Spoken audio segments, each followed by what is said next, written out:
When was the first time you took steroids? I was 30 years old. Did you take steroids? I take them. I took them, yeah, up until the competition.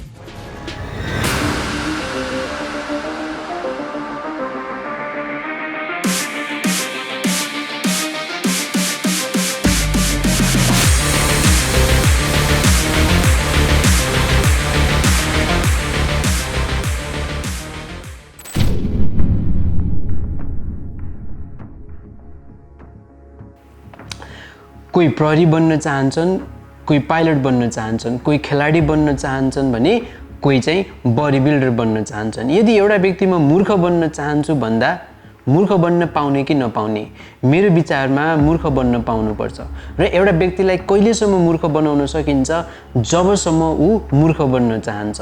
त्यही भएर म जहिले नि भन्ने गर्छु, एउटा विवेकहीन व्यक्ति त्यो हो जसले सत्य र तथ्य दुईटैको जानकारी राख्दछ तर पनि गलत निर्णय लिने गर्दछ।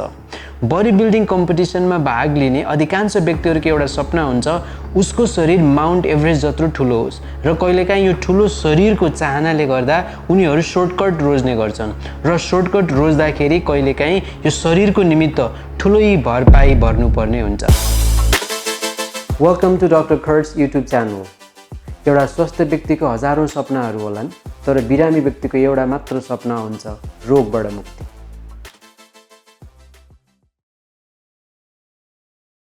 नमस्कार, आजको यो डकुमेन्ट्रीमा हामी स्टेरोइडको बारेमा कुराकानी गर्नेछौँ, स्टेरोइडको युज, मिसयुज र अब्युजको बारेमा कुराकानी गर्नेछौँ। आजको यो डकुमेन्ट्रीमा स्टेरोइड सम्बन्धी सबै जानकारीका बारेमा हामी कुराकानी गर्नेछौँ। जब स्टेरोइड भन्ने शब्द सुनिन्छ धेरैजसो व्यक्तिहरू झुकिन्छन् मेडिकल फिल्डमा युज इन स्टेरोइड र बडी बिल्डिङमा युज इन स्टेरोइड। मेडिकल फिल्डमा युज इन स्टेरोइड र बडी बिल्डिङमा युज इन स्टेरोइड दुईटा फरक कुरा हुन्। त्यही भएर यसमा चाहिँ झुकिनु भएन। अब एकछिन हामी कुरा गरौँ मेडिकल फिल्डमा युज इन स्टेरोइडको बारेमा।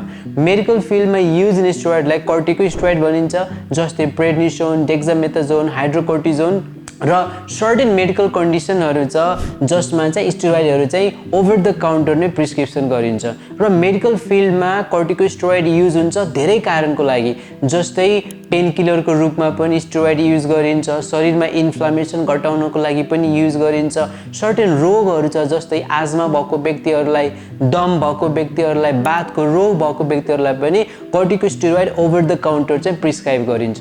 त्यसैगरी सर्टेन मेडिकल इमर्जेन्सीहरू छ, एउटा व्यक्तिको ज्यान जोगाउनको निमित्त पनि कर्टिकोस्टेरोइड चाहिँ मेडिकल फिल्डमा युज हुन्छ। उदाहरणको रूपमा एउटा मेडिकल इमर्जेन्सी छ, यसलाई भनिन्छ एनाफाइलेटिक रियाक्सन। यो भनेको एउटा हाइपरसिम्पेथेटिक रियाक्सन हो र यो अवस्थामा कहिलेकाहीँ एउटा व्यक्तिको मृत्यु पनि हुनसक्छ। यो अवस्थामा चाहिँ कर्टिकोस्टेरोइड पनि युज हुन्छ। त्यही भएर मेडिकल फिल्डमा युज हुने कर्टिकोस्टेरोइड्स अर्थात् भनौँ स्टेरोइड र बडी बिल्डिङमा युज हुने स्टेरोइडसँग झुकिनु भएन। स्टेरोइडको कुरा हामीले गरिरहँदा आजको यो डकुमेन्ट्रीमा विशेष गरेर एनाबोलिक स्टेरोइडको बारेमा कुराकानी गर्नेछौँ जुन बडी बिल्डिङमा चाहिँ फिटनेस इन्डस्ट्रीमा चाहिँ युज हुन्छ। जब स्टेरोइड भन्ने शब्द आउँछ धेरैजसो व्यक्तिहरू एउटा भ्रममा के बस्नुहुन्छ, जिममा पाउने सबै कुरा स्टेरोइड हो। त्यही भएर आजको यो डकुमेन्ट्रीमा यो भ्रमलाई पनि निवारण गर्नुपर्ने आवश्यकता मैले देखेको छु। जिममा पाउने सबै कुरा स्टेरोइड चाहिँ होइन। उदाहरणको रूपमा आजभोलि चलन चल्तीको भाषामा एउटा स्ल्याङ वर्ड युज गरिन्छ, डब्बा खाएर जिउ बनायो, बट्टा खाएर जिउ बनायो, जसरी यसलाई भनिन्छ वे प्रोटिन। र जिममा पाउने जुन वे प्रोटिन छ यो चाहिँ दुधको वेबाट बनेको हुन्छ र एउटा व्यक्तिको दैनिक डेली प्रोटिनको रिक्वायरमेन्टलाई चाहिँ यसले चाहिँ सप्लिमेन्ट गर्छ, पूर्ति गर्छ। त्यही भएर जिममा पाउने सबै कुरा स्टेरोइड होइन।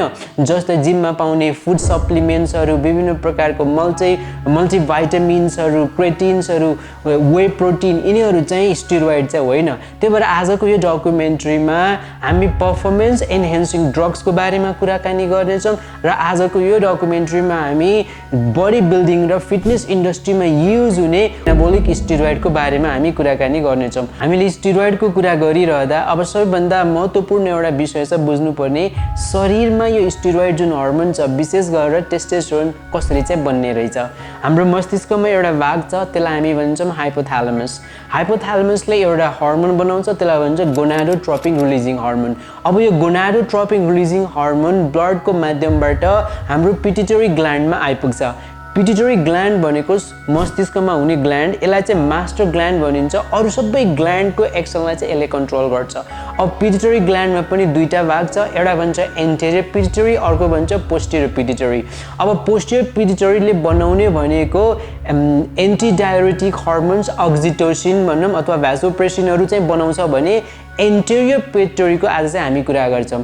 र विशेष गरेर यो कर्टिकोस्टेरोइड भनौँ अथवा जुन स्टेरोइड हर्मोनको हामी कुरा गर्दैछौँ, यसमा ठुलो भूमिका भनेको एन्टेरियर पिट्युटरी। अब एन्टेरियर पिट्युटरीले के बनाउँछ भन्दाखेरि ल्युटिनाइजिङ हर्मोन र follicle stimulating hormone. Follicle stimulating हर्मोनको मुख्य काम भनेको एउटा चाहिँ महिलाको जुन ओभरी छ त्यो चाहिँ फोलिकल्सहरू बनाउन मद्दत गर्छ भने अर्को चाहिँ स्पर्मेटोजेनेसिस, पुरुषमा चाहिँ वीर्य बनाउनुमा चाहिँ फोलिकल स्टिमुलेटिङ हर्मोनको भूमिका हुन्छ। तर आजको यो विषयमा चाहिँ सबभन्दा महत्त्वपूर्ण भनेको ल्युटिनाइजिङ हर्मोन चाहिँ छ है। त्यो चाहिँ कसले बनाउँछ भन्दाखेरि एन्टेरियर पिट्युटरीले चाहिँ ल्युटिनाइजिङ हर्मोन बनाउँछ। अब हाम्रो हाइपोथालमसले के बनायो भन्दाखेरि गोनाडोट्रोपिक रिलिजिङ हर्मोन। अब एन्टेरियर पिट्युटरीलाई के बनाउन लगायो भन्दाखेरि ल्युटिनाइजिङ हर्मोन। अब यो ल्युटिनाइजिङ हर्मोन ब्लडको माध्यमबाट एउटा पुरुषको अन्डकोश अर्थात् टेस्टिसमा आइपुग्छ र टेस्टिसमा एउटा सेल छ, त्यसलाई भन्छ लेयरिङ सेल्स। अब लेयरिङ सेल्सले चाहिँ के गर्छ भन्दाखेरि टेस्टिसलाई अन्डकोशलाई चाहिँ टेस्टोस्टेरोन हर्मोन अर्थात् स्टेरोइड हर्मोन बनाउन मद्दत गर्छ र ब्लडमा चाहिँ देखिन्छ। यसरी एउटा व्यक्तिको शरीरमा नर्मली टेस्टोस्टेरोन हर्मोन चाहिँ बन्ने गर्दछ। हामी सबैको बाल्यकालको एउटा कथा तपाईहरुसँग शेयर गर्न मन लाग्यो। हामी सबैको फ्रेन्ड सर्कलमा एउटा यस्तो साथी हुन्थ्यो जुन एकदमै दुब्लो र पातलो हुन्थ्यो र हामी त्यसलाई जिस्काएर कहिले हड्डी भन्थ्यौं, कहिले लुरे भन्थ्यौं र त्यसलाई चाहिँ अरू व्यक्तिहरूले चाहिँ बुली गर्ने चाहिँ गर्थे। यिनी हुन् जी शेरसा। यिनी चाहिँ अस्ट्रेलियन हुन्, एकदमै दुब्लो पातलो छन्। यिनी भन्दा ठुला मान्छेहरूले यिनलाई बुली गर्थे, केटीहरू कुरा गर्न मान्दैनथे। तर संसारलाई थाहा थिएन कि यही दुब्लो पातलो मान्छे एक दिन फिटनेस इन्डस्ट्रीमा यत्रो ठुलो आइकन बन्छ भनेर। र संसारलाई के थाहा थिएन भन्दाखेरि यही दुब्लो पातलो जुन केटा छ एक दिन एस्थेटिक वर्ल्डमा चाहिँ सबैभन्दा चिनिने एउटा नाम हुन सक्छ। र हुँदा हुँदा यिनी यतिसम्म पपुलर भए कि एक दिन यिनलाई के भन्न थाल्यो भन्दाखेरि जी इज द एस्थेटिक गॉड। अब यिनी जुन छन्, जी छन्, रातारात फेमस भए, मिलियन्समा यिनका फलोवर्सहरू भए, मान्छेहरू फोटो खिचाउन थाले, आफ्नो जीवनको जुन नेम र फेमको पिकमा थिए, यिनी शिखरमा थिए। र अचानक एक दिन 22 वर्षको उमेरमा थाइल्यान्डमा सौनामा यिनको निधन हुन्छ। Well-known Sydney bodybuilder has died after collapsing in a sauna in Thailand. Growing obsession with body image is dangerous. Many have speculated that his use of PEDs helped in causing his death sooner rather than later. Prior to his untimely death at the age of only 22, Ziz had become an icon. र अटोप्सीले के देखाउँछ भन्दाखेरि हृदयघातको कारण चाहिँ यिनको निधन भयो। अब यहाँनिर कुरा आउँछ 4 वर्षमा यस्तो दुब्लो पातलो बच्चा कसरी अचानक रातारात यस्तो भयो, कहाँबाट यति धेरै मसल उसको शरीरमा आयो। यी सबै प्रश्न आज हामी केलाउने छौँ। अब यहाँनिर प्रश्न आउँछ अचानक यिनको मृत्यु हार्ट एट्याकले कसरी भयो। जुन एउटा व्यक्ति छन् उनको अगाडिको फ्युचर यस्तो ब्राइट छ, आफ्नो नेम र फेमको शिखरमा थिए, अचानक एक दिन उनको चाहिँ हृदयघातको कारण चाहिँ मृत्यु हुन्छ। अब संसार जुन यो बडी बिल्डिङको संसार थियो तपाईको हल्लिसकेको थियो, इन्टरनेटभरि यसको कुराहरू भइरहेको थियो र एक दिन अचानक इन्टरनेटमा एउटा यस्तो भिडियो आउँछ, त्यो भिडियोले फिटनेस इन्डस्ट्रीलाई चाहिँ हल्लाउँछ। यिनी हुन् बोस्टन लोइड र बोस्टन लोइडले चाहिँ आफ्नो 1 वर्षको अन स्टेरोइडको ट्रान्सफर्मेसन बिफोर एन्ड आफ्टरको यिनको जुन पिक्चर छ, यिनले चाहिँ 1 वर्ष स्टेरोइडको आफ्नो जर्नी सेयर गर्छन् र व्यक्तिहरूले यिनलाई चाहिँ मन पराउँछन्। किन भन्दाखेरि यिनले स्टेरोइड लिएको आफ्नो कथा संसारलाई सुनाउँछन् र जीसको मृत्युपछि धेरैसो इन्फ्लुएन्सरहरू रेडी भइसकेका थिए स्टेरोइडको बारेमा खुलेर कुरा गर्नको लागि, बाहिर आएर यसको डार्क साइड्सको बारेमा पनि सेयर गर्न थाले। त्यही भएर जब बोस्टन लोइडले आफ्नो सक्सेस स्टोरी 1 वर्ष अन स्टेरोइडको जुन बिफोर एन्ड आफ्टर ट्रान्सफर्मेसनको भिडियो राखे, यो भिडियो तपाईको मिलियन्समा भ्युज गयो र धेरै जसो व्यक्तिहरूले यिनलाई चाहिँ मन पराउन थाले। किन भन्दाखेरि यिनी चाहिँ खुलेर स्टेरोइडको बारेमा कुरा गर्न थाले, यिनीहरूको डार्क साइडको बारेमा कुरा गर्न थाले र यिनी पनि रातारात मिलियन्समा यिनका फलोवर्स भए, यिनी पपुलर भए र यिनको आफ्नै एउटा संसार सुरु भयो फिटनेस इन्डस्ट्रीमा र व्यक्तिहरूसँग आफूले लिएको स्टेरोइडको बारेमा कुराकानी गर्न थाले र जब बोस्टन लोयड आफ्नो करियर भनौँ र आफ्नो नेम र फेमको शिखरमा थिए पिकमा थिए अचानक 29 वर्षको एजमा यिनको पनि हृदयघातले मृत्यु हुन्छ र पोस्टमार्टमको रिपोर्टले के देखायो भन्दाखेरि एओर्टिक एनोरिजम ट्रिगर डाइसेक्सन अर्थात् मुटुमा हुने सबैभन्दा लामो र बाक्लो जुन रक्तनली छ त्यो फुटेर यिनको निधन हुन्छ। बी कन्ट्रीका नामले प्रख्यात छन् मिस्टर ओलम्पियाको फाइनलिस्ट ड्यालस मैकग्रा 26 वर्षको सानो आयुमा यिनको मृत्यु भयो र अटोप्सीले के देखायो भन्दाखेरि यिनको शरीरमा नर्मल व्यक्तिमा हुने भन्दा 50 गुणा बढी टेस्टोस्टेरोन देखाएको थियो अर्थात् यो एउटा पूर्ण रूपमा दलदल नै हो। अब यहाँनिर दुईटा प्रश्न आउँछ। एउटा प्रश्न चाहिँ के स्टेरोइड लिने सबै व्यक्तिहरूको मृत्यु यसरी नै हृदयघातले हुने रहेछ? अब अर्को प्रश्न आउँछ 10 वर्षमा गेन गर्नुपर्ने मसल कसरी एउटा व्यक्तिले 1 वर्षमा 10 देखि 12 केजी मसलहरू प्याक गर्ने रहेछ? यस्तै धेरै बडी बिल्डरहरू छन् जसले स्टेरोइडको एब्युजले गर्दा ज्यान गुमाएका छन् जस्तै रिच पियाना भए। No, you're not. This has never happened before. Anything like that. Nothing's bad. Fake. Maybe.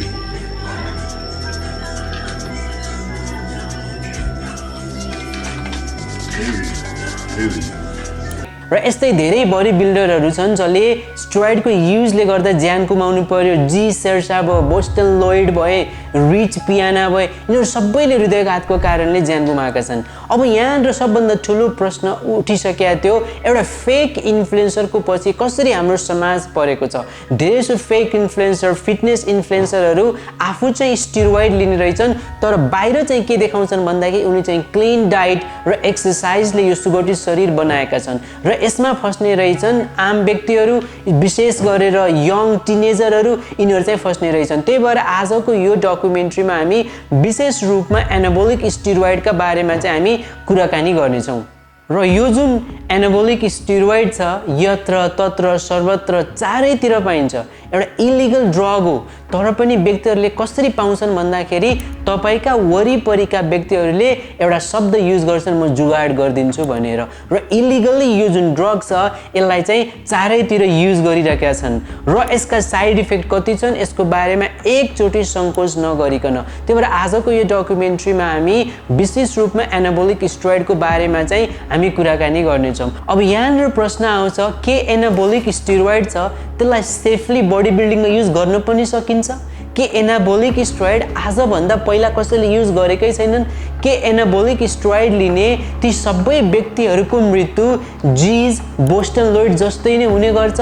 के एनाबोलिक स्टेरोइड लिने सबै व्यक्ति एकदम एग्रेसिभ रोड रेज भनिन्छ? के एनाबोलिक स्टेरोइड लिने सबै व्यक्तिहरू क्रिस बेनोवा जस्तै आफ्नो परिवारलाई मारेर आफूलाई पनि मार्ने गर्छन्? के एनाबोलिक स्टेरोइड जुन छ त्यसलाई सेफली बडी बिल्डिङमा युज गर्न पनि सकिन्छ? के एनाबोलिक स्टेरोइड लिने व्यक्तिहरूलाई स्पर्म भनौँ अथवा वीर्यको कमी हुने रहेछ?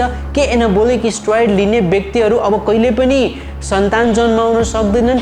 के एनाबोलिक स्टेरोइड लिने व्यक्तिहरूको अण्डकोष सानो हुने रहेछ? के एनाबोलिक स्टेरोइड लिने व्यक्तिहरूको टेस्टोस्टेरोनको कमी हुने रहेछ?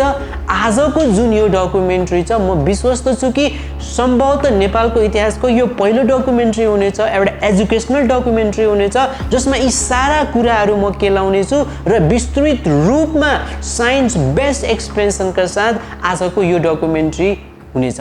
पहिला जिम जाने अधिकांश व्यक्तिहरूले वे प्रोटिन खोज्थे भने अहिले अध्ययनले के देखाउँछ भन्दाखेरि धेरै जसो व्यक्तिहरू चाहिँ जिम जाँदा स्टेरोइड खोज्ने रहेछन् र हाम्रा छोराछोरी जुन छन् अधिकांश उनीहरूलाई आफ्नो सेलिब्रिटी जस्तो हुनुपर्ने छ, रातारात फेक फिटनेस इन्फ्लुएन्सर जस्तो बन्ने छ।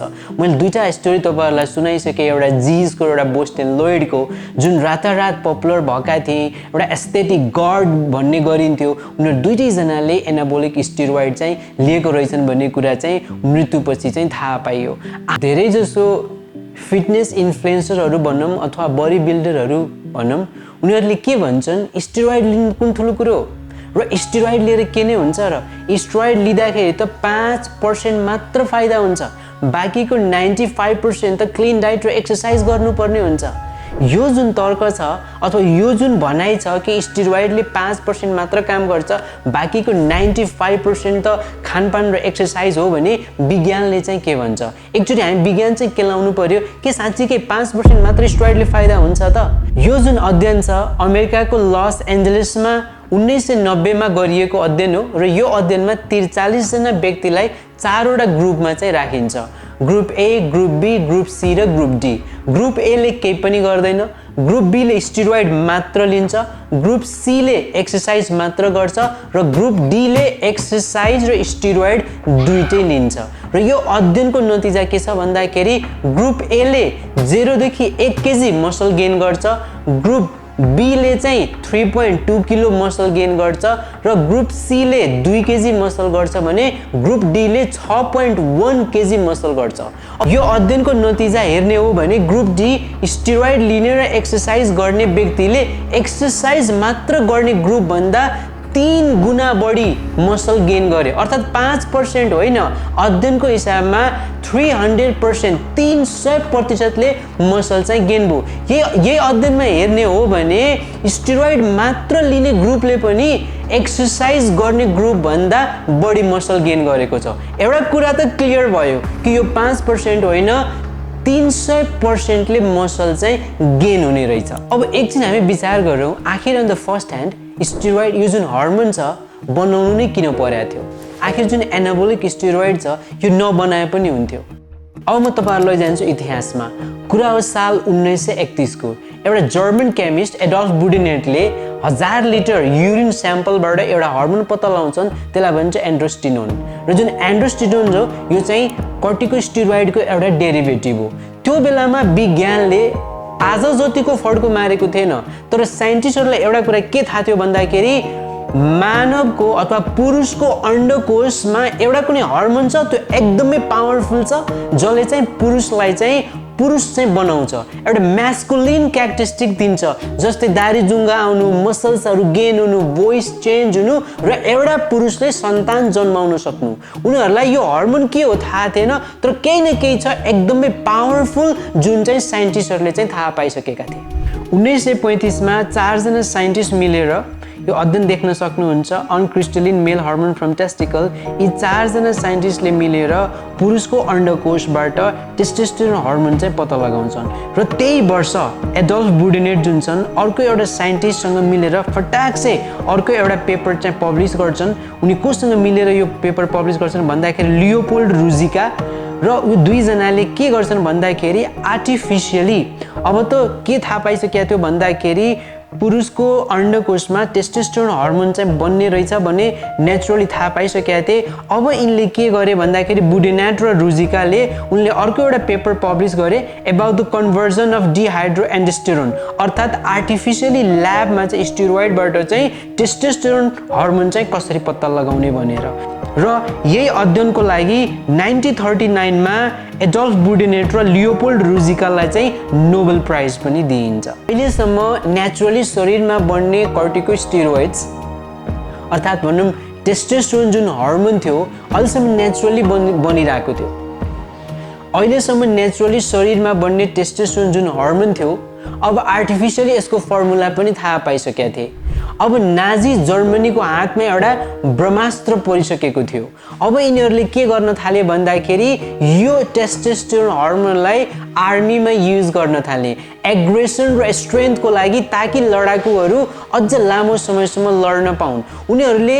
आफ्नो आर्मीहरुमा युज गर्न थाले यसको मेडिसिनल पार्ट पनि उनीहरुले युज गर्न थाले बर्न भिक्टिमहरु लडाईमा डडेका पेशेन्टहरुमा युज गर्न थाले न्यूट्रिसनल डेफिसिएन्सी भएका पेशेन्टहरुमा युज गर्न थाले पेन किलरको रूपमा युज गर्न थाले इन्फ्लेमेसन घटाउनको निमित्त युज गर्न थाले भन्नुको मतलब अब चाहिँ साच्चीकै नाजी जर्मनीको हातमा चाहिँ एउटा ब्रह्मास्त्र परिसकेको थियो अब यतिमा मात्र सीमित भएन नि त अब यिनीहरु यतिमै सीमित भएन अब यिनीहरुले के गर्न थाले यसलाई अझ स्ट्रङ बनाउनको लागि जुइस कन्सन्ट्रेसन क्याम्पमा पनि इलिगल एक्सपेरिमेन्ट गर्न थाले र हेर्दा हेर्दै ल्याबमा यो भन्दा पनि पावरफुल टेस्टोस्टेरोन हर्मोन्सहरू र टेस्टोस्टेरोन भन्दा पनि पावरफुल स्टेरोइड हर्मोन्सहरू चाहिँ बनाउन थाले।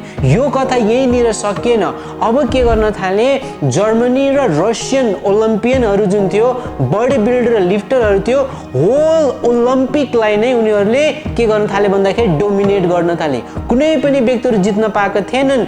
रसियन र जर्मन लिफ्टरहरू यति स्ट्रङ रूपमा चाहिँ ओलम्पिकमा आउन थाले। साधारण भाषामा भन्ने हो भने होल ओलम्पिकमा यिनीहरूको दबदबा थियो, यिनीहरूको कब्जा थियो, किनकि अरू राष्ट्रलाई थाहा नै थिएन। अब यतिसम्म भइसक्यो कि जुन इन्टरनेसनल ओलम्पिक कमिटी थियो उनीहरूलाई पिर परिसक्यो कि भोलि अब ओलम्पिक गेम नै नरहला भनेर। त्यही भएर उनीहरूले के गरे, एउटा मेडिकल कमिसन तयार पारे र 1967 मा उनीहरूले चाहिँ यसलाई चाहिँ ब्यान गर्यो। ब्यान त भयो, ओलम्पिकमा चाहिँ यो स्टेरोइड हर्मोन चाहिँ ब्यान भयो, एनाबोलिक स्टेरोइड ब्यान भयो, तर यसलाई चाहिँ बडी बिल्डिङमा केही पनि असर चाहिँ परेन। अब अरू एथलेट्सहरू युज गर्न थाले, खेलाडीहरू युज गर्न थाले र यही बेला हो आर्नल्ड आइरन पम्पिङ म्यान, हाम्रा सो कल्ड जति पनि सेलिब्रिटीहरू थिए यिनीहरू सबैले यो बेलामा चाहिँ स्टेरोइड चाहिँ लिन थालेका थिए। ओलम्पिकमा एनाबोलिक स्टेरोइड ब्यान्ड भए पनि बडी बिल्डिङमा चाहिँ असर परेन, बडी बिल्डिङमा चाहिँ यसलाई चाहिँ रोक्न सकिएन। यही बेलामा हाम्रो सेलिब्रिटी स्टारहरू आर्नल्ड आइरन पम्पिङ म्यानहरूले चाहिँ यसको मजाले भरपुर युज गर्न थाले। Did you take steroids? I took them, yeah, up until the competition. र त्यसपछि संसारभरि एथलेट्सहरू खेलाडीहरू चाहिँ यसको मिसयुज चाहिँ गर्न थाले। अब यहाँनिर कुरा आउँछ कि बडी बिल्डरहरूले मात्रै स्टेरोइड लिन्छन् त? अध्ययनले के देखाउँछ भन्दाखेरि आजभोलि बडी बिल्डरले मात्र होइन, 50% नर्मल व्यक्तिहरू, हामी जस्तो तपाईँ जस्तो व्यक्तिहरू, जिम जाने व्यक्तिहरूले पनि, जसमा सबभन्दा सानो उमेर भनेको 12 वर्षको बच्चाहरूले पनि स्टेरोइड लिएको चाहिँ देखिन्छ। र केही स्टेरोइडले पुरुषलाई मात्र असर पुर्याउँछ कि महिलालाई पनि पुर्याउँछ? कि बडी बिल्डरहरूले मात्र स्टेरोइड लिन्छन् त? अध्ययनले के देखाउँछ भन्दाखेरि आजभोलि 50% नर्मल जिम गोवर व्यक्तिहरू, एथलेट्सहरू, खेलाडीहरू, महिलाहरू, इभन कि अध्ययनका आधारमा सबभन्दा सानो भनेको 12 वर्षको बच्चाले पनि स्टेरोइड लिएको चाहिँ देखिन्छ। के जुन टेस्टोस्टेरोन हर्मोन छ यो महिलामा बन्छ कि बन्दैन? महिलामा पुरुषको तुलनात्मक रूपमा एकदमै थोरै बन्ने गर्छ। महिलाको ओभरी अर्थात् अन्डाशय र हाम्रो जुन मृगौला छ, महिलाको मृगौला अथवा पुरुषको मृगौला, त्यो माथि एउटा ग्ल्यान्ड छ, त्यसलाई भन्छ एड्रिनल ग्ल्यान्ड। र एड्रिनल ग्ल्यान्डमा एउटा भाग छ, त्यसलाई भन्छ एड्रिनल कर्टेक्स। एड्रिनल कर्टेक्स र ओभरीले चाहिँ महिलामा थोरै मात्रामा टेस्टोस्टेरोन चाहिँ बनाउने रहेछ। महिलामा पनि यदि एउटा महिलाले स्टेरोइड धेरै लियो भने महिलामा पनि भिरिलाइजेसन सुरु हुन्छ, अर्थात् पुरुष जस्तै महिलामा चाहिँ के हुन्छ भन्दाखेरि मेल क्यारेक्टर्सहरू डेभलप हुन थाल्छ। अर्को हिरुटिजम भन्छ, अर्थात् महिलामा दारी जुङ्गा आए जस्तो हुन थाल्छ। यो चाहिँ महिलाहरूमा हुने टेस्टोस्टेरोन हर्मोनको साइड इफेक्ट चाहिँ हुनसक्छ। अब हामी कुरा गरौँ पर्फर्मेन्स एनहेन्सिङ ड्रग्सको बारेमा। के स्टेरोइड मात्र एउटा पर्फर्मेन्स एनहेन्सिङ ड्रग्स हो कि अरू पनि छन्? अब हामी सुरु गरौँ AAS अर्थात् एनाबोलिक एन्ड्रोजेनिक स्टेरोइडको बारेमा। आखिर यसले कसरी काम गर्छ? एनाबोलिक भनेको सेल ग्रोथ, एन्ड्रोजेनिक भनेको म्यास्कुलिन क्यारेक्टरिस्टिक्स अर्थात् मेल सेक्स हर्मोन जुन छ, र म्यास्कुलिन क्यारेक्टरिस्टिक जुन सेकेन्डरी सेक्सुअल क्यारेक्टरिस्टिक छ, जस्तै कपाल आउनु, दारी जुङ्गाहरू आउनु, मसल्सहरू गेन हुनु, एउटा व्यक्तिले बच्चा जन्माउन सक्नु, यिनीहरू भनेको एन्ड्रोजेनिक प्रोपर्टी हो। र स्टेरोइड भनेको यसको केमिकल कम्पोजिसन। जुन एनाबोलिक स्टेरोइड छ यसलाई म दुईटा भागमा डिभाइड गर्छु। एउटा भन्छ बल्किङ स्टेरोइड, अर्कोलाई भन्छ कटिङ स्टेरोइड। बल्किङ स्टेरोइडले के गर्छ भन्दाखेरि यसले चाहिँ सोडियमलाई होल्ड गर्छ, रिटेन गर्छ र पानीलाई चाहिँ होल्ड गर्छ, त्यही भएर मसलको साइजहरू बढ्ने रहेछ। र कटिङ स्टेरोइडमा के हुन्छ भन्दाखेरि यसमा चाहिँ सोडियम रिटेन्सन चाहिँ हुँदैन, अर्थात् यसमा चाहिँ फ्याट लस प्रोपर्टी पनि हुन्छ र शरीरबाट पानी पनि जाने हुन्छ। त्यही भएर इमेजिन गर्नु बडी बिल्डिङ जुन कम्पिटिसन हुन्छ त्योभन्दा अगाडि व्यक्तिहरूले जुन कटिङ स्टेरोइड युज गरे हुन्छ एकदमै रिप्ड र श्रेडेड देख्नुहुन्छ। अब हामी कुरा गरौँ बल्किङ स्टेरोइड र कटिङ स्टेरोइड। बल्किङ स्टेरोइडमा के पर्छ भन्दाखेरि डाइनाबोल, एनाड्रोल, ट्रेनबोलोन, डेकाड्युराबोलोन, र कटिङ स्टेरोइडमा पर्ने गर्छन् विन्स्ट्रोल, एनाभर, म्यास्टेरोन र प्रिमाबोलोन। धेरैजसो व्यक्तिहरू कहाँ झुकिन्छन् भन्दाखेरि जिममा युज हुने सबै कुरालाई स्टेरोइडको रूपमा लिइन्छ जसरी फ्याट बर्नर यो फ्याट बर्नर जुन चाहिँ यो चाहिँ स्टेरोइड चाहिँ होइन फ्याट बर्नर चाहिँ पर्फर्मेन्स एनहेन्सिङ ड्रगमा चाहिँ पर्छ र जसरी व्यक्तिहरूले युज गर्छन् फ्याट बर्नर जस्तो डिएनपी डाइनाइट्रोफिनोल त्यसपछि T3 क्लेन्बिट्रोल यिनीहरू चाहिँ फ्याट बर्नरहरू चाहिँ हुन् त्यसै गरी अर्को पर्फर्मेन्स एनहेन्सिङ ड्रग्स जुन छ SAMS भनिन्छ SAMS भनेको सेलेक्टिभ एन्ड्रोजेनिक रिसेप्टर मोडुलेटर यो चाहिँ स्टेरोइड भन्दा चाहिँ कम हुन्छ र SAMS ले कसरी काम गर्छ भन्दाखेरि यसले चाहिँ सेलेक्टिभली टिस्युमा चाहिँ बाइन्ड गर्छ जसरी एउटा व्यक्तिले एनाबोलिक स्टेरोइड लिने रहेछ एनाबोलिक स्टेरोइड लिँदाखेरि के हुन्छ भन्दाखेरि सम्पूर्ण बडीमै असर पर्न सक्छ भने SAMS लिँदाखेरि के हुन्छ भन्दाखेरि सर्टेन टिस्युमा जस्तो मसल्समा स्केलेटल मसल्सहरुमा चाहिँ र टार्गेट टिस्युहरुमा मात्र चाहिँ यसले चाहिँ काम गर्छ स्टेरोइड भन्दा लेस पोटेन्ट हुन्छ यो तर यसको पनि साइड इफेक्ट धेरै छ र यसको फाइदा पनि स्टेरोइड भन्दा चाहिँ अलिकति कम चाहिँ हुन्छ अब हामी कुरा गरौँ एनाबोलिक एन्ड्रोजेनिक रिसेप्टरले कसरी चाहिँ काम गर्छ एउटा र दुईटा तरिकाले काम गर्ने होइन 4 देखि 5 वटा तरिकाले यो स्टेरोइडहरुले काम गर्ने रहेछ एनाबोलिक एन्ड्रोजेनिक रिसेप्टरले कसरी काम गर्छ भन्दाखेरि जब एउटा व्यक्तिले कुनै पनि प्रकारको स्टेरोइड लिन्छ अब के हुन्छ यो स्टेरोइड सेलको न्यूक्लियस भित्र छिर्छ र त्यहाँनिर रिसेप्टर हुन्छ त्यसलाई भन्छ एन्ड्रोजेनिक रिसेप्टर अब यसले के गर्छ भन्दाखेरि एन्ड्रोजेनिक रिसेप्टरसँग बाँधिन्छ बाइन्ड गर्छ र यसले के गर्छ भन्दाखेरि प्रोटिन सिन्थेसिसलाई बढाइदिन्छ र मसल सेलको प्रोडक्सनलाई चाहिँ बढाइदिन्छ त्यही भएर व्यक्तिहरूले 10 हप्ता 12 हप्तामा 10 किलो 12 किलो मसल चाहिँ गेन गर्न सक्छन् अर्को चाहिँ यसले कसरी काम गर्छ भन्दाखेरि जुन एन्ड्रोजेनिक रिसेप्टर छ त्यही रिसेप्टरसँग बाइन्ड गर्छ स्टेरोइडले र रिसेप्टरको संख्या नै बढाइदिन्छ र रिसेप्टरको संख्या बढाएर उले के गर्छ भन्दाखेरि सेल्समा मसलको प्रोडक्सनलाई चाहिँ बढाइदिन्छ त्यसैगरी अर्को चाहिँ के छ भन्दाखेरि कुनै पनि जो स्टेरोइड लिन्छ यसले शरीरमा नाइट्रोजन रिटेन्सन गराइदिन्छ र नाइट्रोजन रिटेन्सन भएपछि के हुन्छ भन्दाखेरि एउटा व्यक्तिले धेरै नै मसल गेन गर्न सक्छ त्यसैगरी कुनै पनि एनाबोलिक स्टेरोइडहरु छ यिनीहरुले न्यूट्रिसनको ट्रान्सपोर्टको जुन गति छ त्यसलाई चाहिँ बढाइदिन्छन् अर्थात सेलहरुले धेरै न्यूट्रिसन चाहिँ लिन सक्छन् यसरी एनाबोलिक एन्ड्रोजेनिक स्टेरोइडहरुले चाहिँ काम गर्ने रहेछन् अब हामी कुरा गरौँ फ्याट बर्नरहरुले कसरी काम गर्छ मसल सेलमा एउटा रिसेप्टर छ त्यसलाई भनिन्छ बीटा एन्ड्रोजेनिक रिसेप्टर अब क्लेन्बिट्रोलले के गर्छ भन्दाखेरि बीटा एन्ड्रोजेनिक रिसेप्टर छ त्यसलाई चाहिँ स्टिमुलेट गर्दिन्छ र यसले के गर्छ भन्दाखेरि मसलको मेटाबोलिजमलाई चाहिँ बढाइदिन्छ अर्थात आफै क्यालोरी बर्न हुन थाल्छ र बसी बसी फ्याट लस चाहिँ हुन थाल्छ त्यसैगरी डिएनपी छ यो एकदम पोटेन्ट हो र यसले कसरी काम गर्छ भन्दाखेरि जब एउटा व्यक्तिले डिएनपी डाइनाइट्रोफिनोल यो फ्याट बर्नर मध्येको सबैभन्दा पोटेन्ट हो इभन कि दिनमै 2 देखि 3 पाउन्डसम्म एउटा व्यक्तिको वेट चाहिँ लस हुन सक्छ क्लेन्बिट्रोल लिँदाखेरि 1 हप्तामा 5 किलो 6 किलो वेट लस हुन सक्छ भने डिएनपी एकदमै पोटेन्ट छ र यसले दिनमै 2 देखि 3 पाउन्डसम्म एउटा व्यक्तिको वेट लस चाहिँ हुन सक्छ फ्याट बर्न भएर र डिएनपी ले कसरी काम गर्छ भन्दाखेरि यो चाहिँ सेलमा छिर्छ र सेलमा एउटा ट्रान्सपोर्ट हुन्छ त्यसलाई भन्छ इलेक्ट्रोन ट्रान्सपोर्ट चेन अब यिनीहरुले के गर्छ भन्दाखेरि डिएनपी ले त्यो इलेक्ट्रोन जुन छ अर्थात जुन एनर्जी प्रोडक्सन हुन्छ सेलमा त्यसलाई नै ब्लक गरिदिन्छ र शरीरमा सेल भित्र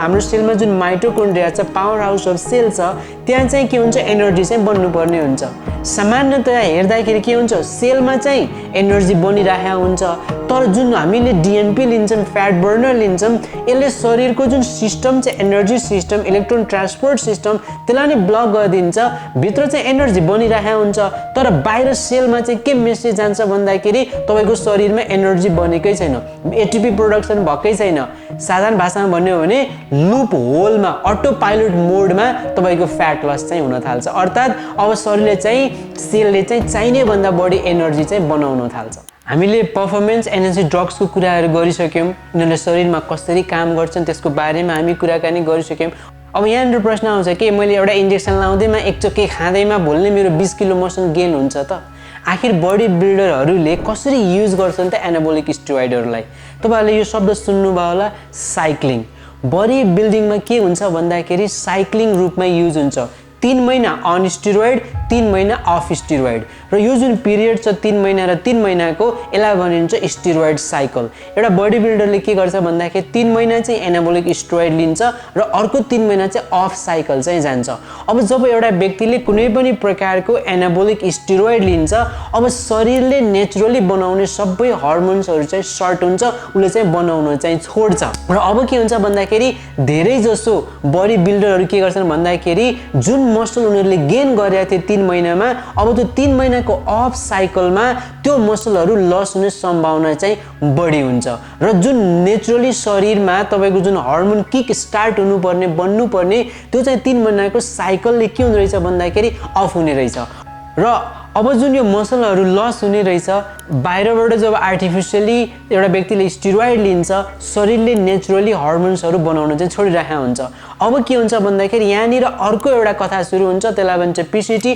पोस्ट साइकल थेरापी अब के हुन्छ भन्दाखेरि अर्को साइकल सुरु हुनु भन्दा 1-2 हप्ता अगाडि यिनीहरुले पीसीटी चाहिँ युज गर्छन् अर्थात तपाईको पोस्ट साइकल थेरापी यो युज गर्नुको मुख्य काम भनेको शरीरले नेचुरली काम गर्नु पर्यो जुन तपाईको एचपीडी एक्सिस छ जसले टेस्टोस्टेरोन बनाउन छोडिसकेको छ अब यो लिनुको अर्थ के छ भन्दाखेरि नेचुरली शरीरमा चाहिँ टेस्टोस्टेरोन चाहिँ बन्नु पर्यो र टेस्टोस्टेरोनले गर्दा शरीरमा आएका जुन असरहरु छ तिनीहरु चाहिँ ठीक हुनु पर्यो र पीसीटी मा युज हुने जुन स्टेरोइड छ नोल्भाप्लेक्स क्लोमिड एचसीजी ह्युमन कोरियोग्रोनिक गोनाडोट्रोपिन यिनीहरु चाहिँ उनीहरुले पीसीटी को रूपमा चाहिँ युज गर्छन् जब एउटा कम्पिटिसनको लागि बडी बिल्डर्सहरु प्रिपेयर गर्छन् जब उनीहरु अफ स्टेरोइड हुन्छन् जुन मैले बुझाए तपाईहरुलाई त्यो बेलामा मसल लस हुने सम्भावना चाहिँ बढी हुन्छ त्यही भएर एकदमै प्रो जुन बडी बिल्डरहरु छन् उनीहरु कहिले पनि अफ स्टेरोइड जाँदैनन् अब म तपाईहरुलाई बुझाइसके कसरी स्टेरोइडको साइकल हुने रहेछ अर्थात तपाईको जुन 3 महिना अन साइकल 3 महिना अफ साइकल त्यसपछि आएर पीसीटी पोस्ट साइकल थेरापी मसल्सहरु जोगाउनको लागि र जब एउटा व्यक्ति 3 महिना अफ साइकल जाने रहेछ विशेष गरेर प्रो बडी बिल्डर्सहरु र उनीहरुको त्यो बेलामा गेन गरेको मसल लुज हुने सम्भावना चाहिँ बढी हुन्छ त्यही भएर कि प्रोफेसनल जुन बडी बिल्डरहरु छन् उनीहरु कहिले पनि अफ साइकल जाँदैनन् यसलाई भन्छ ब्लास्टिङ एन्ड क्रुजिङ फेज यो दुईटा फेजमा डिभाइड भएको हुन्छ फेज 1 भनेको फुल ब्लास्ट त्यही भएर यसलाई ब्लास्टिङ एन्ड क्रुजिङ किन भनिन्छ भन्दाखेरि फर्स्ट फेजमा एकदमै फुल डोजमा स्टेरोइड लिन्छन् यसलाई भन्छ ब्लास्टिङ फेज र फेज 2 मा के हुन्छ भन्दाखेरि क्रुजिङ त्यही स्टेरोइडहरु लो डोजमा लिएर यिनीहरु चाहिँ क्रुज गर्छन् यसलाई भन्छ ब्लास्टिङ एन्ड क्रुजिङ जसले गर्दा त्यो बडी बिल्डरले जहिले पनि आफ्नो मसल मास चाहिँ मेन्टेन गरेर चाहिँ राख्छ अहिलेसम्म हामी के बुझिसक्यौ भन्दाखेरि एउटा ट्याब्लेट खाएर अथवा एक दिन इन्जेक्सन लाएर बडी बिल्डिङ चाहिँ हुँदैन तपाईहरु अन स्टेरोइड र अफ स्टेरोइड बुझिसक्नुभयो पीसीटी को बारेमा बुझिसक्नुभयो पोस्ट साइकल थेरापी त्यसैगरी केही बडी बिल्डर जुन छन् अफ 3 महिनासम्म अफ स्टेरोइड जाँदाखेरि पूर्ण रूपमा मसल लस हुन्छ कि भन्दाखेरि उहाँहरु चाहिँ एउटा अर्को उपाय लाउनुहुन्छ त्यसलाई भनिन्छ फुल ब्लास्ट एन्ड क्रुजिङ त्यो पनि तपाईहरु चाहिँ बुझिसक्नु भएको छ अब हामी कुरा गरौँ यदि एउटा व्यक्ति कुनै पनि प्रकारको एनाबोलिक एन्ड्रोजेनिक स्टेरोइड लिन्छ भने यसको साइड इफेक्टहरु चाहिँ के छन् सामान्यतया एउटा व्यक्तिले एक हप्तामा तपाई जस्तो र म जस्तो एउटा पुरुषले 60 to 70 मिलिग्राम मात्र टेस्टोस्टेरोन बनाउने गर्ने रहेछ जबकि एउटा साइकल लिँदाखेरि बिगिनर साइकलमै तपाईको 500 देखि 750 मिलिग्राम सम्म टेस्टोस्टेरोन चाहिँ दिने रहेछन् व्यक्तिहरुलाई एकचोटी कल्पना गर्नु चाहिने भन्दा 10 गुना बढी स्टेरोइड लिइराख्नु भएको छ भने यसको साइड इफेक्ट पनि 10 गुना बढी नै हुने गर्ने रहेछ र जब हामी साइड इफेक्टको कुरा गर्दै छौं धेरै व्यक्तिहरुको मनमा के लाग्ला एउटा हार्ट अट्याक आउँछ व्यक्ति मर्छ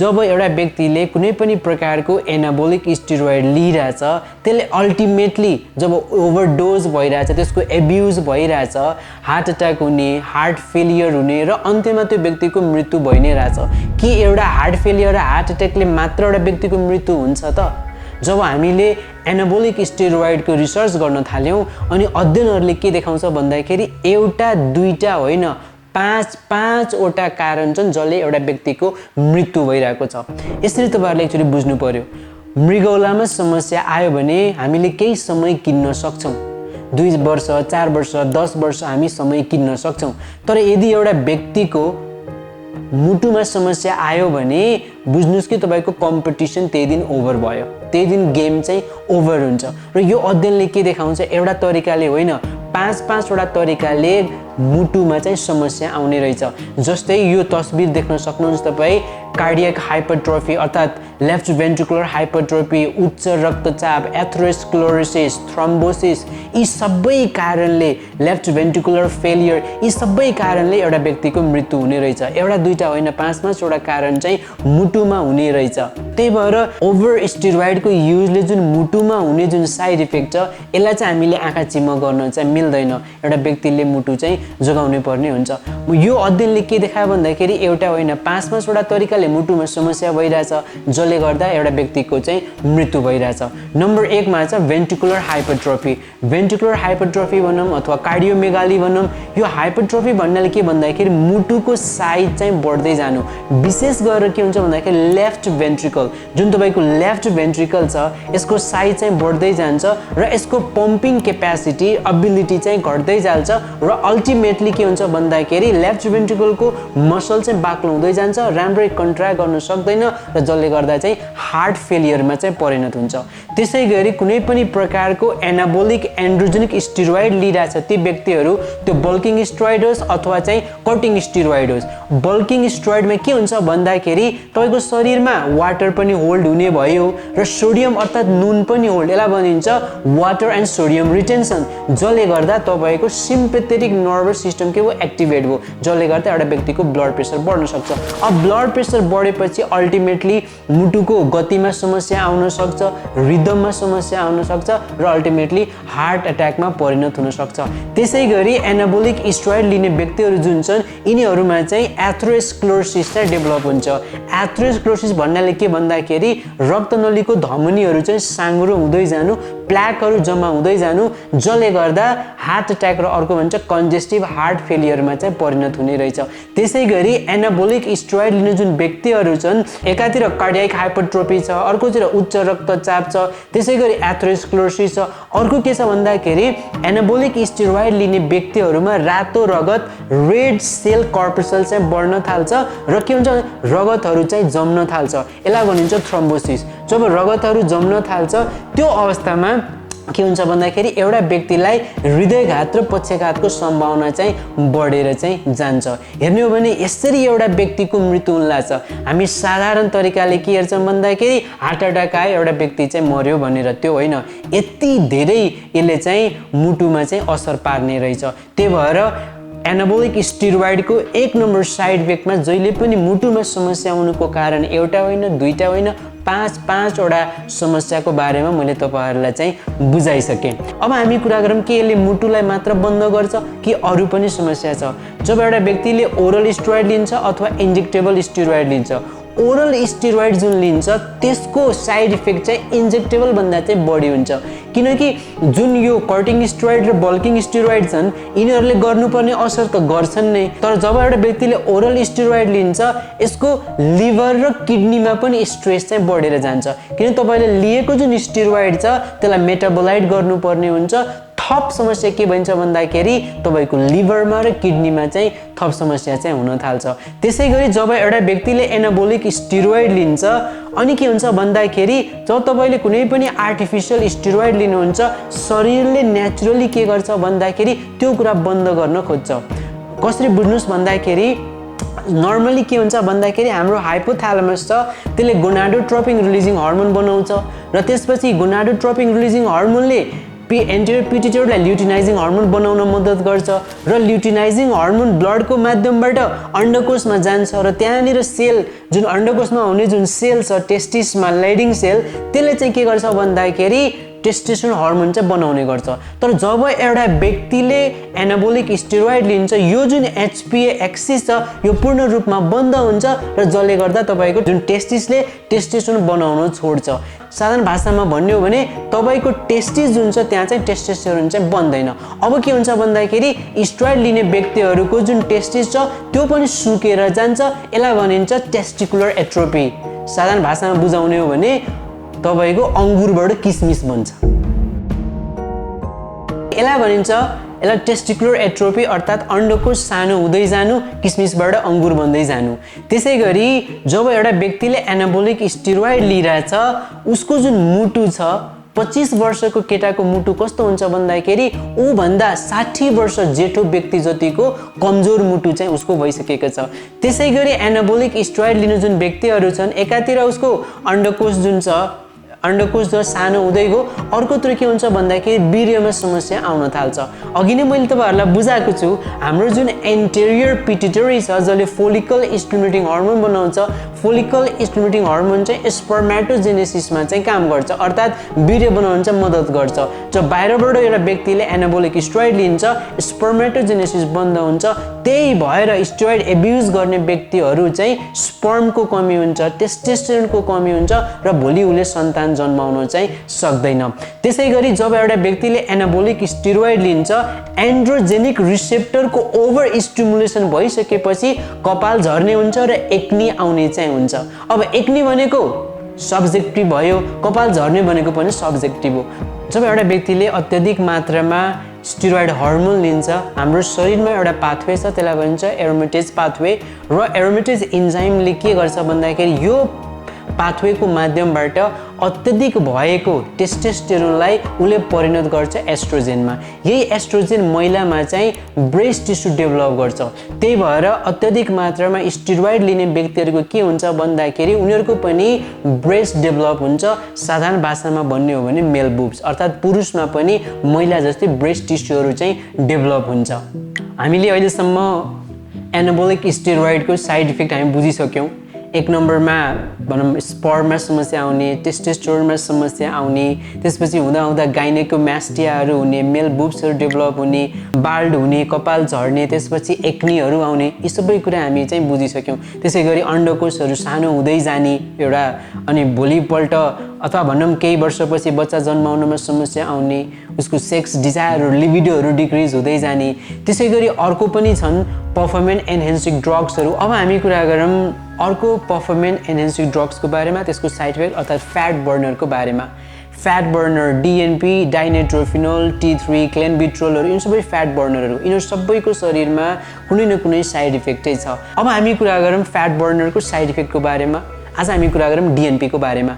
डिएनपी फ्याट बर्नर मध्येको सबैभन्दा टक्सिक लिथल र यसको न्यास्टी साइड इफेक्ट छ। यसको एउटा बडी बिल्डरले के गर्छ भन्दाखेरि सुत्नुभन्दा अगाडि एक चक्की डिएनपी खाएर सुत्छ र उठेपछि फेरि अर्को एक चक्की खाइदिन्छ र अर्को एक चक्की उसले किन खान्छ भन्दाखेरि ऊ बिर्सिन्छ कि उसले फर्स्ट डोज लिइसकेको थियो भनेर।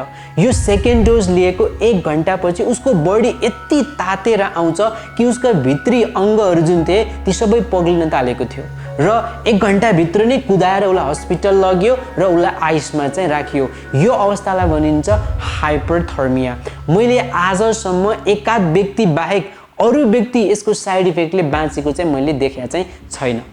त्यसैगरी व्यक्तिहरू फ्याट लस गर्नको लागि ट्राइआइडोथाइरोक्सिन अर्थात् थाइरोइडको औषधि लिने गर्छन् T3 र यसले के गर्छ भन्दाखेरि तपाईको मुटुको गति बढाइदिन सक्छ। यसलाई ट्याकिकार्डिया भनिन्छ र ट्याकिकार्डियाले भोलि एरिथमिया हुन सक्छ अर्थात् तपाईको मुटुको गति एक नासको नहुन सक्छ।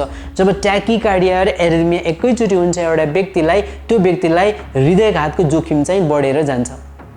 अब हामी कुरा गरौँ HGH अर्थात् ह्युमन ग्रोथ हर्मोनको बारेमा। धेरैजसो बडी बिल्डरहरूले ह्युमन ग्रोथ हर्मोन चाहिँ लिन रहेछन्। ग्रोथ हर्मोन भने बुझिसक्नुभयो भित्रको अर्गन्सहरू मसल्सहरू बढ्नलाई चाहिँ ग्रोथ हर्मोन चाहिँ आवश्यकता पर्ने रहेछ। तपाईहरुले यो तस्बिरमा देख्न सक्नुहुन्छ ग्रेट खली। ग्रेट खलीको जुन यो डिस्टिङ्क्ट एउटा फिचर छ यसलाई चाहिँ भनिन्छ के भन्दाखेरि एक्रोमेगाली।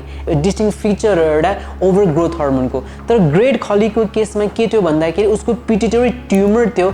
ट्युमरले गर्दा चाहिँ ग्रोथ हर्मोन धेरै भयो र एउटा डिस्टिङ्क्ट फिचर देख्न सक्नुहुन्छ।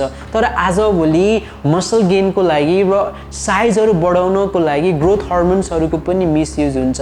त्यसै गरी तपाईहरुले ध्यान दिनुभयो भने जुन बडी बिल्डरहरूको पेट देख्नुहुन्छ नि यसलाई HGH गट पनि भनिन्छ। त्यो चाहिँ ओभर ग्रोथ हर्मोनले गर्दा चाहिँ यस्तो चाहिँ भएको हुन्छ। त्यसैगरी जुन ग्रोथ हर्मोन छ त्यसले तपाईको मसल मात्र बढाउने होइन यसले भित्रको सबै अर्गनलाई पनि साइज चाहिँ बढाउन सक्छ। त्यही भएर ओभर ग्रोथ हर्मोनको युजले पनि व्यक्तिहरूको चाहिँ मृत्यु हुने रहेछ। अब हामी कुरा गरौँ इन्सुलिनको। यो चाहिँ अलिकति ट्रेन्डिङ नयाँ फ्यासन चाहिँ बडी बिल्डिङमा चाहिँ इन्सुलिन।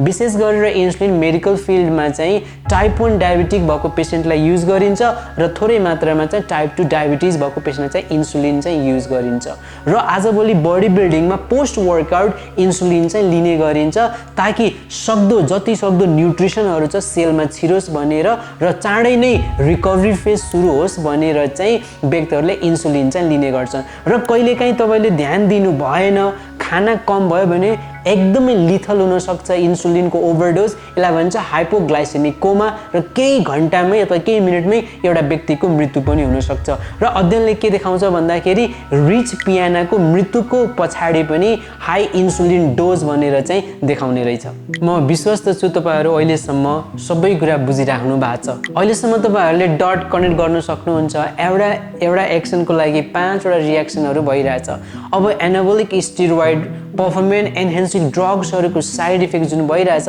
अब त्यो साइड इफेक्ट छोप्नको लागि फेरि अर्को एक्सन लिनुपर्ने हुन्छ अर्थात् एउटा एक्सनबाट अर्को एक्सन रिएक्सन चाहिँ जेनेरेट भइरहेछ एनाबोलिक स्टेरोइडले जुन कपाल झर्न थाल्छ अब धेरै जसो बडी बिल्डरले के गर्छन् भन्दाखेरि 5 अल्फा रिडक्टेज इन्हिबिटर्स लिन थाल्छन् जस्तै फिनेस्ट्राइड र ड्युटोस्टेरोइड लिन थाल्छन् त्यसैगरी लिभरमा समस्या भयो भने उनीहरूले लिभ 52 मिल्क थेसल अर्सोडिऑक्सिकोलिक एसिड लिन थाल्छन् अनि ब्लड प्रेसर बढ्न थाल्छन् एन्जियोटेन्सिन कन्भर्टिङ इन्जाइम्स लिन थाल्छन् बीटा ब्लकर्स लिन थाल्छन् क्याल्सियम च्यानल ब्लकरहरू लिन थाल्छन् त्यसैगरी गाइनोकोमास्टियाको लागि उनीहरू एरोमेटेज इन्हिबिटर्सहरू लिन थाल्छन् सर्म्सहरू सिलेक्टिभ एन्ड्रोजेनिक रिसेप्टर मोडुलेटरहरू लिन थाल्छन् जस्तै टामेक्सिफेन क्लोमिफेन लिन थाल्छन् राम्ररी बुझ्नुहुन्छ भने के कुरा देख्यो भन्दाखेरि जुन बडी बिल्डिङ छ it's a war of drug on your gene तपाईले लिएको औषधहरूले जिनमा कसरी चेन्जेस गर्छ डीएनए लेभलमै चेन्जेस भइरहेछ डीएनए को लेभलमा चेन्ज जुन भइरहेछ त्यो कुनै सामान्य कुरा चाहिँ होइन यो भनेको एकदमै एउटा वार नै हो एउटा ब्याटल नै हो र तपाईको शरीरले यी सबै कुराहरूलाई कसरी रेस्पोन्ड गर्छ यस्तो हेर्दै जान्यो भने यो एउटा दलदल हो यसमा छिरिसकेपछि there is no turning back त्यही भएर आजको जुन यो डकुमेन्ट्री छ म विश्वस्त छु तपाईहरुले स्टेरोइडले कसरी काम गर्छ पर्फर्मेन्स एनहान्सिङ ड्रग्सले कसरी काम गर्छ हस्पिटलमा युज हुने स्टेरोइड र बडी बिल्डिङमा युज हुने स्टेरोइड्सहरूले कसरी काम गर्छ सम्भवतः तपाईहरुले सबै कुरा बुझिसक्नु भएको छ र तपाई कुनै पनि प्रकारको बडी बिल्डिङमा पार्टिसिपेट हुनु भएको छ अथवा पहिला स्टेरोइड लिनु भएको छ अथवा लिन सोचिराख्नु भएको छ भने तपाईले एकपल्ट यो भिडियो चाहिँ हेर्नुपर्ने चाहिँ हुन्छ मुटुको यति समस्या भइसक्दा पनि तपाईहरुले यी समस्याहरूलाई यी साइड इफेक्टहरूलाई कसरी नकार्न सक्नुहुन्छ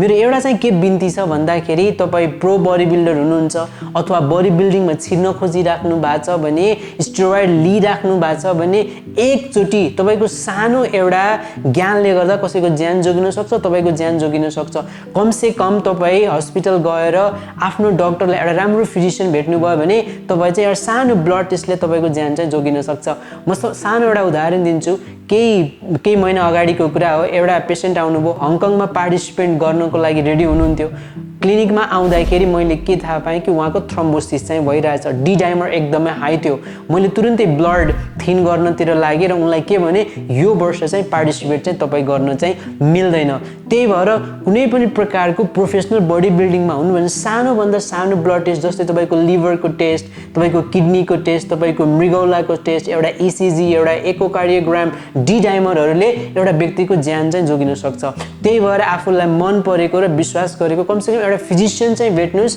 किन यो मुटुको मात्र कुरा भएन यहाँनिर लिभर किडनी तपाईको ब्लड त्यही भएर फिजिशियनको रेकमेन्डेसनमा चाहिँ बस्नुभयो भने तपाईहरुलाई धेरै चाहिँ फाइदा हुन्छ र म विश्वस्त छु तपाईहरु यो डकुमेन्ट्री मार्फत आज बुझ्न सक्नु भएको छ होल जुन एउटा सिनारियो छ यो स्टेरोइड सम्बन्धी त्यही भएर 16 वर्षदेखि 60 वर्ष जुन फिटनेसमा हुनुहुन्छ फिटनेस इन्डस्ट्रीमा हुनुहुन्छ तपाई छिर्न खोजिराख्नु भएको छ तपाई बडी बिल्डिङमा हुनुहुन्छ प्रोफेसनली जान खोजिराख्नु भएको छ भने कृपया गरेर एकचोटी यो डकुमेन्ट्री चाहिँ पूर्ण रूपमा हेर्नुपर्ने हुन्छ त्यही भएर प्लिज यो डकुमेन्ट्री सबै सामु शेयर गरिदिनु होला मलाई लाग्छ एउटा एजुकेसनल डकुमेन्ट्री हो र सम्भवतः हामी सबैले ज्ञान ज्ञानको लागि भए पनि यो डकुमेन्ट्री चाहिँ हेर्नुपर्ने हुन्छ 16 वर्षदेखि 60 वर्षका सबै व्यक्तिले ज्ञान चाहिँ राख्नुपर्ने हुन्छ र विज्ञान जुन छ त्यसले जहिले नि एक स्टेप अगाडि नै हुन्छ र तपाईलाई फाइदा हुन सक्छ तपाईको सानो ज्ञानले र नलेजले एउटा व्यक्तिको ज्यान जोगाउन सक्नुहुन्छ त्यही भएर म विश्वस्त छु यो डकुमेन्ट्री स्टेरोइडको जुन छ the dark side of steroid त्यसले पूर्ण रूपमा मैले कभर गरेको छु आजको लागि यति नै फेरि अर्को डकुमेन्ट्रीमा हामी भेटौँला नमस्ते